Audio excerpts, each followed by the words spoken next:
করবেন, অবশ্যই জিজ্ঞাসা করবেন। বিশ্বাস করেন আল্লাহ পাক কিয়ামতের মাঠে আপনাকে আপনার পরিবার সম্পর্কে জবাবদিহি করাবেন প্রত্যেকটা বিষয়। আপনি দাওয়াত দেন, চেষ্টা করেন, তারপরে যদি ছেলে বেলাইনে যায় সেটা তার ব্যাপার, ওর হিসাব ও দিবে। নূহ আলাইহিস সালামের ছেলে কাফের হয়ে গেছে, ওর হিসাব ও দিবে, সেটা আলাদা। কিন্তু আমাকে আমার চেষ্টা করতে হবে। পরিবার গড়ে তোলেন, সৎ কাজের আদেশ করেন, অসৎ কাজে নিষেধ করেন। 4, এই যে কোরআন এবং সুন্নাহর দাওয়াতটা পৌঁছে দেন মানুষের কাছে। দাওয়াতেই কাজ করেন ভাই, সময় নষ্ট করেন না।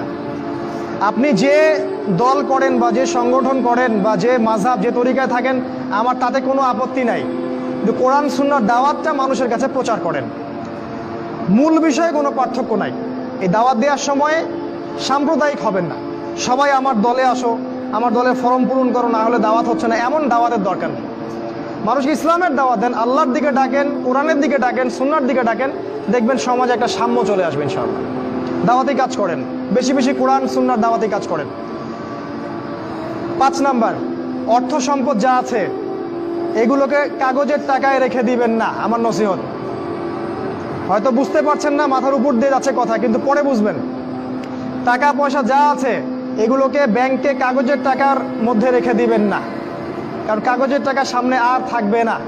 লিখে রাখেন, কয়েক বছর পরে দেখতে পারবেন সমস্ত টাকা হয়ে যাবে ইলেকট্রনিক। খালি পাঠাবেন, ইলেকট্রনিক মানি, মানে আপনি টাকা ধরতেও পারবেন না, পকেটে রাখতেও পারবেন না, খালি জানবেন আমার অ্যাকাউন্টে এত টাকা আছে।